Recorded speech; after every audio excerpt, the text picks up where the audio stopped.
Hello friends, स्वागत है आप लोग का एनसीईआरटी जोन में। 13 अगस्त का शिफ्ट 1 एंड शिफ्ट 2 डिस्कस कर चुके हैं। शिफ्ट 3 हम डिस्कस करने वाले हैं। तो चलिए शुरू करते हैं, एक एक क्वेश्चन करके हम डिस्कस करते हैं। From where does the baby in the वॉर्म get the nutrition from the mother.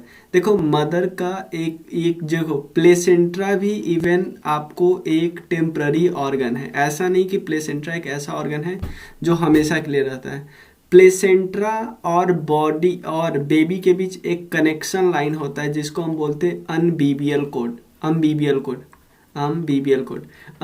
Code में क्या होता है, मान लो 3 इसमें क्या होता है, एक ऐसा कोड होता है जिसमें 2 आर्टरीज होती है और एक वेन होती है। 2 आर्टरीज और एक होती है वेन। वेन से होता क्या है कि जो न्यूट्रिशन है वो वेन के थ्रू बेबी के पास पहुंचता है, लेकिन बेबी के द्वारा जो वेस्ट जनरेट किया जाता है वो आर्टरीज के द्वारा फिर से प्लेसेंट्रा में पहुंच जाता है। समझ में आया ना।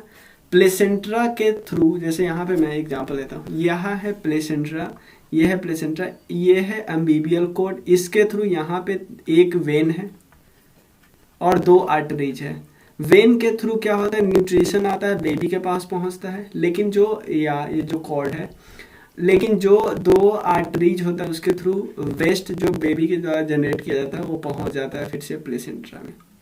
क्लियर। तो ये दोनों सेम ही क्वेश्चन थे। कॉन्सेप्ट पता होता तो आप आराम से कर लेते हो, और ये मैं बायोलॉजी में कराया हूँ। ठीक है। और ये एक्चुअली है भी लूसेंट में, कोई दिक्कत नहीं। लूसेंट, क्राउन, जो भी बुक करो, जो भी नॉर्मल बुक है उन सब में है। Which ruler started the construction of Sun Temple? तो सन टेम्पल के बारे में मैं कुछ चीज़ आपको बताता हूँ। ये जो आर्किटेक्चर है वो उसका नाम है कलिंगा आर्किटेक्चर। कहाँ पे है, उड़ीसा के कोणार्क में। ठीक है।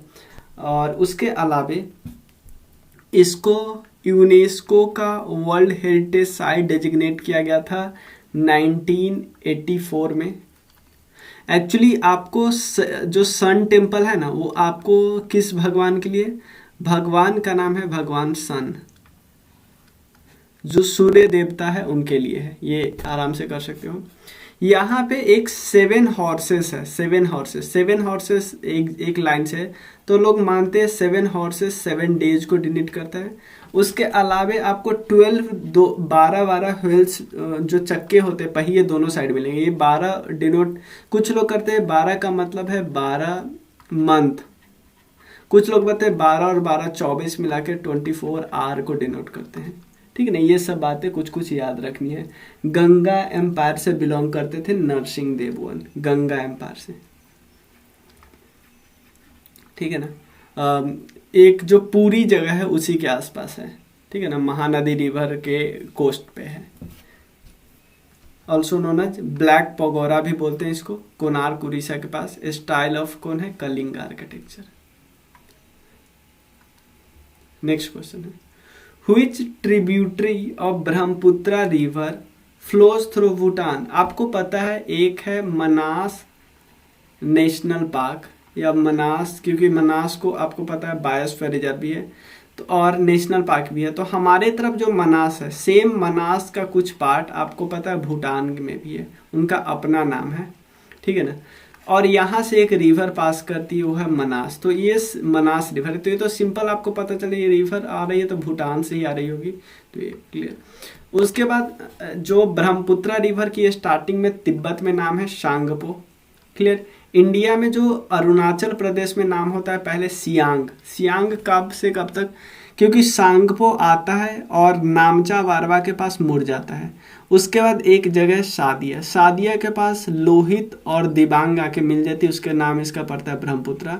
बांग्लादेश में जाते हैं इसका नाम पड़ता है जमुना। आगे जाती है इसे गंगा रिवर मिल जाती है तो नाम पड़ जाता है पद्मा। और उसके बाद बराक रिवर, इंडिया में बराक है, वही आगे चल के बांग्लादेश में मेघना बनता है। ये मिलने के बाद इसका नाम पड़ जाता है मेघना। क्लियर। अब देखो Which team won the Khelo India ice hockey. देखो आइस हॉकी कप जो हुआ है ना वो हुआ था गुलमार्ग में। उसके अलावे आपको खेलो इंडिया का एक यूथ वाला है, यूथ वाला गेम हुआ हरियाणा में, याद करिएगा। ठीक है। यूथ वाला इस वाला कहाँ पे हो रहा है? हरियाणा में। तो यानी जो आइस वाला है, आइस वाला मतलब जो ठंडा जगह पे, वो गुलमर्ग में हो रहा है। इसके अलावा एक और याद रखें, यूनिवर्सिटी वाला, एक यूनिवर्सिटी गेम्स है, वो भी है, वो हो रहा है उड़ीसा में। क्लियर? इतना में कोई दिक्कत नहीं। बाकी कुछ ट्रिब्यूटरी ब्रह्मपुत्रा के याद करें, लहासा, लोहित, मनास, सुबानसिरी, तीस्ता, न्यांग, कामेंग और बेकी। उसके अलावा धानसेरी भी है, दीखू भी है, ये सब। ठीक है, नेक्स्ट क्वेश्चन है, इसमें कोई दिक्कत नहीं ना, 2 क्वेश्चन, ये भी आराम से आपको हो जाएगा। ये तो करेंट अफेयर्स का पार्ट है, करेंट अफेयर्स में तीनों है एग्जाम में। ठीक है, और उसके बाद व्हेन वाज ऑल इंडिया हरिजन सेवा समाज एस्टैब्लिश, कब हरिजन सेवा समाज एस्टैब्लिश किया गया? गांधी जी ने स्टैब्लिश किया था 1932 में। आपको पता है 1932 में पूना पैक्ट हुआ था। पूना पैक्ट किस किस के? एक तरफ थे महात्मा गांधी और एक तरफ थे B.R. अम्बेडकर। आपको पता है ना, एक आ गया था कि डिप्रेस्ड क्लास भी सेपरेट इलेक्टोरेट के कैटेगरी में आ जाएगा। तो उसके बाद गांधी जी ने पूना के जेल में आमरण अनशन कर दिया था। उसके बाद उसके बाद एक पैक्ट साइन हुआ जिसमें डिप्रेस्ड क्लास के लिए सेपरेट इलेक्टोरेट नहीं, रिजर्वेशन की बात की गई। तो हरिजन समाज में उसके बाद गांधी जी जैसे पैक्ट वगैरह साइन हो गया, उसके बाद गांधी जी सोचने लगे कि यार, गांधी जी उसके बाद एक्टिव पॉलिटिक्स में उतना नहीं थे। उसके बाद गांधी जी का मेन मुद्दा था कि कैसे न कैसे, गांधी जी नहीं चाहते थे कि हम आज़ाद हो जाए फिर भी ये लोग गुलाम रहे। ठीक है ना, रिच पीपल के गुलाम रहे नहीं, इस सब इन लोगों का अपलिफ्टमेंट जरूरी था। ठीक है ना, उसके अलावा एक और ग्रुप का नाम है बहिष्कृत हितकर्मी सभा। आपने नाम सुना होगा कि बहिष्कृत जो आउटर कास्ट है ना, उनके हित के लिए कोई सभा काम करेगी। ये B.R. अम्बेडकर किए थे। एक और है ऐसे सत्यशोधक समाज। सत्यशोधक समाज कौन क्या था बताइए? आपको इसको कमेंट सेक्शन में बताना है। बहुत आसान क्वेश्चन है, 1873 में दोनों हस्बैंड वाइफ थे। Under which article the president of India can issue the ordinance. Ordinance issue कब करते हैं? सबसे पहले अगर कोई भी एक हाउस या दोनों हाउस उस समय, क्योंकि दोनों हाउस तो जनरली नहीं होते, क्योंकि आपको पता है राज्यसभा तो कंटिन्यूइंग बॉडी है। अगर लोकसभा उस समय सेशन में नहीं है, रिसेस है, आपको पता है ना, रिसेस में भी जाते हैं, सेशन में नहीं है, तो उस समय कोई कानून पास करवाना होता है, तो उस समय कानून कौन करता है? प्रेसिडेंट पास करता है। लेकिन एक कंडीशन है, जैसे ही हाउस बैठेगी उसके 6 वीक के अंदर आपको क्या करवाना होता है? पास करवा लेना होता है इस कानून को उस हाउस से। और राज्यसभा तो कंटिन्यूइंग बॉडी है, तो इन बिटवीन राज्यसभा से पहले ही बीच में ही पास करवा लेंगे। ठीक है ना, तो प्रेसिडेंट के पास भी ऑर्डिनेंस पावर है और इवन गवर्नर के पास भी ऑर्डिनेंस पावर है। ठीक है, अब दोनों आर्टिकल देख लेते हैं। आर्टिकल 123 ऑर्डिनेंस मेकिंग पावर है प्रेसिडेंट के पास, और इनके पास कौन सा आर्टिकल है? गवर्नर के पास जो आर्टिकल है उसमें बस 90 ऐड कर दो, ये है 213। ठीक है, प्रेसिडेंट का डेफिनेशन आर्टिकल 52 में है, काउंसिल ऑफ मिनिस्टर होता है वो 54 में है, प्रेसिडेंट का ओथ है 61 में, इम्पीचमेंट है 61 में, 72 में पार्डनिंग पावर है, ज्वाइंट सेशन है 108 में। जो इम्पॉर्टेंट आर्टिकल है प्लीज ध्यान रखना, 44 में क्या है, 40 में क्या है, जैसे पंचायती राज है। ठीक है, ये सब आप ध्यान रख लेना। चलिए, through with which process autotrophic plant makes their food. Obviously photosynthesis के थ्रू।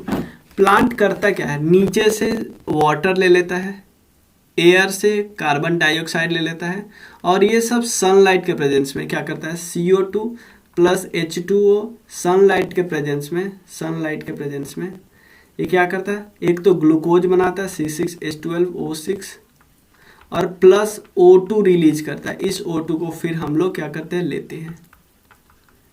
ठीक है, ये हुआ फोटोसिंथेसिस के प्रोसेस।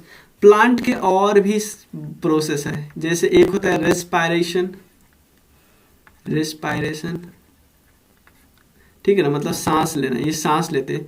सांस लेते वक्त प्लांट इवन O2 ही लेता है, ध्यान रखिए, सांस लेते वक्त O2 लेता है, खाना बताते वक्त ही CO2 एब्जॉर्ब करता है, ठीक है ना। एक होता है, एक और होता है प्रोसेस ट्रांसपेरेशन, ट्रांसपेरेशन, ठीक है ना। जो भी ट्रांसपेरेशन का मतलब होता है जो भी ऊपर वाला पार्ट होता है ना प्लांट का, जैसे टिप वाला पार्ट, जैसे एपाइकल पार्ट जिसको बोलते हैं, जैसे मान लो वो बड हुआ प्लांट का, लिप्स हुआ, इससे क्या होता है, सन क्या करती है, इसे एब्जॉर्ब करती है, ठीक है ना, वाटर को, इसको बोलते हैं प्रोसेस को ट्रांसपिरेशन। जो सेल है, सेल एक पीएसयू है, तो पीएसयू के बारे में थोड़ा बहुत हमें पता होना चाहिए। और सेल का हेडक्वार्टर है न्यू दिल्ली में, यही पूछा हुआ था। चेयरमैन ऑफ सेल क्या है, श्रीमती सोमा मंडल। इस्टेब्लिशमेंट हुआ 1954 में। अब एक आप बात बोलते हैं, आप बोलोगे भैया यार जो जितने भी क्या सारी पीएसयू याद करनी भाई, अगर हम लोग महारत्न भी कर लेना वो भी कहा है काफी है। टोटल 8 महारत्न है, उसमें से मैं देखो बाकी सबका हेडक्वार्टर न्यू दिल्ली है, सिर्फ आप 3 को छोड़ दो, 3 को छोड़ दो तो बाकी 5 का हेडक्वार्टर न्यू दिल्ली है, तो याद कर लो। अब हम बस वो 3 याद कर लेते हैं। 3 में एक है Bharat petroleum corporation limited, BPCL, BPCL का है Mumbai, Bharat petroleum corporation limited BPCL. उसके अलावे है कोल इंडिया लिमिटेड, CIL का है कोलकाता। एक और है ONGC का क्या है Dehradun, ONGC oil and natural gas corporation, ये है देहरादून। तो इन तीनों का याद करना, बाकी का न्यू दिल्ली है, ठीक है। तो आपको नवरत्न, सिर्फ महारत्न आप प्लीज ध्यान रख लेना, महारत्न।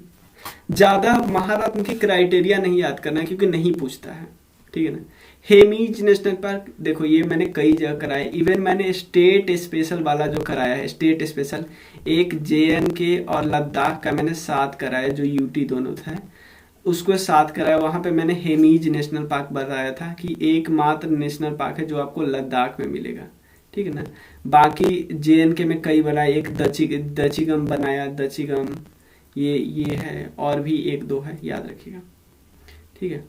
ये देख लीजिएगा वहां से।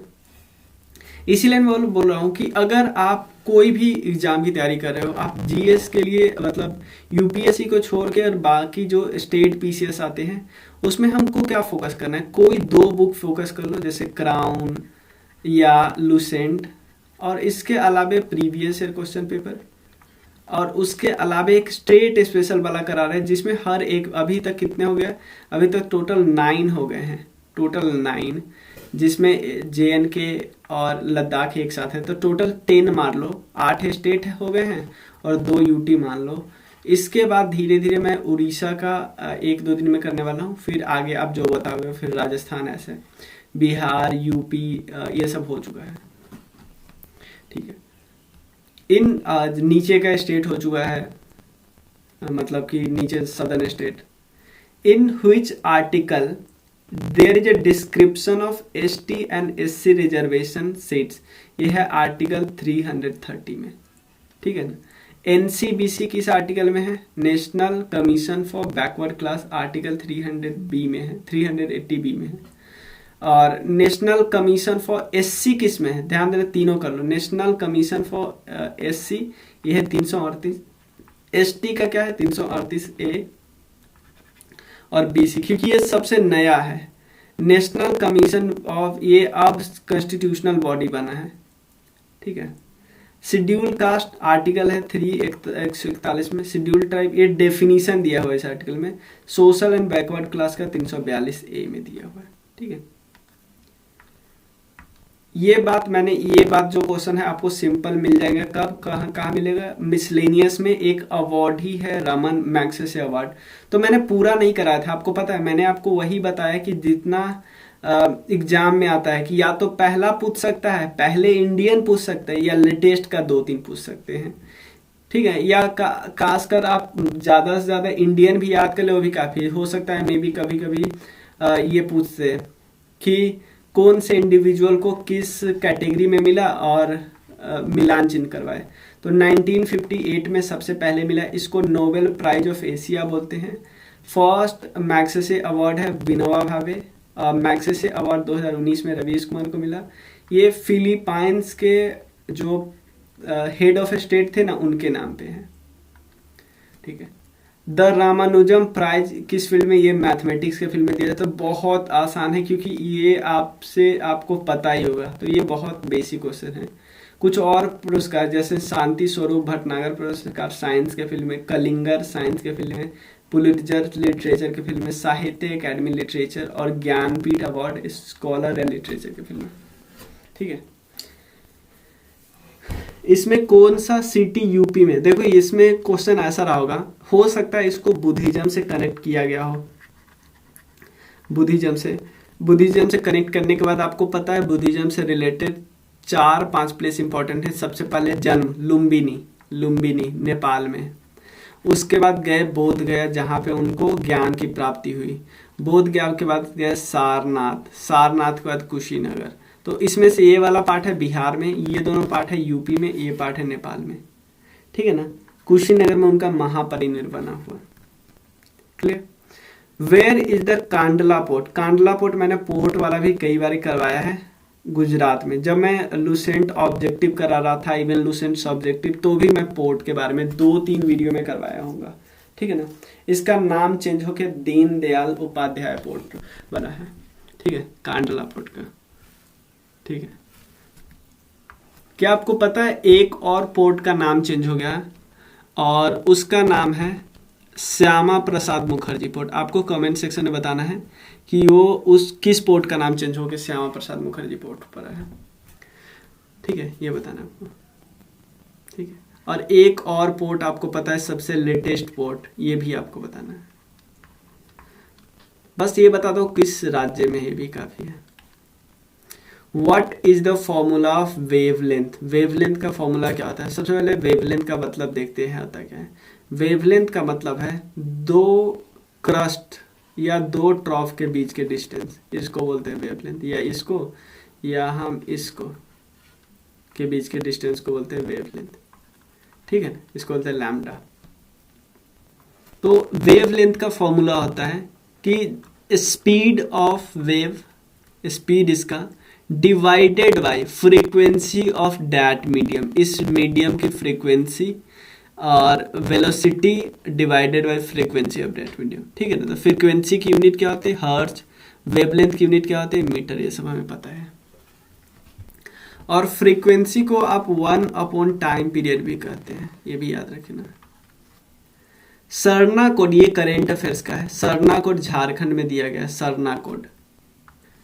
एक्चुअली ये रिलीजन कोड है जो सेंसस 21 के एक्सरसाइज के लिए किया जा रहा है।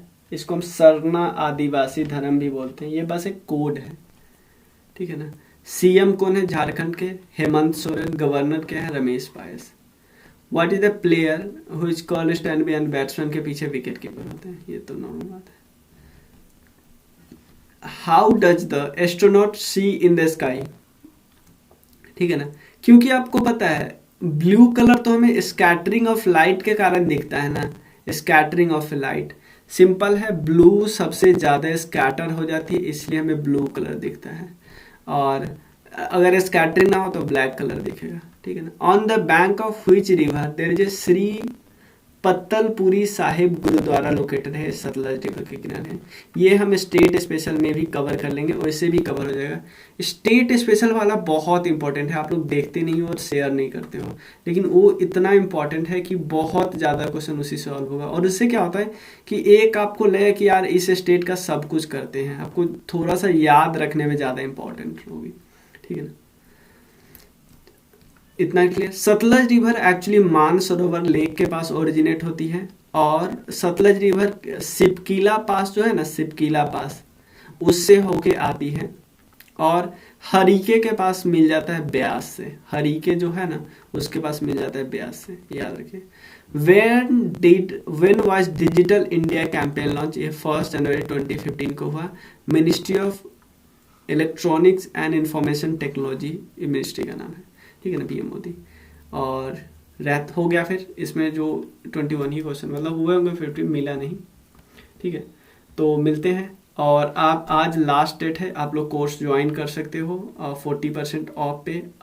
ठीक है, देख लेना इन दोनों Lucent objective, Rakesh Yadav sir की ऑब्जेक्टिव या क्राउन, ये सब मिलके एक कोर्स है और ये दोनों अलग अलग हैं। ठीक है, तो मिलते हैं। Thank you so much. आज लास्ट डे है, आप लोग ज्वाइन कर सकते हो। चलिए, थैंक यू सो मच।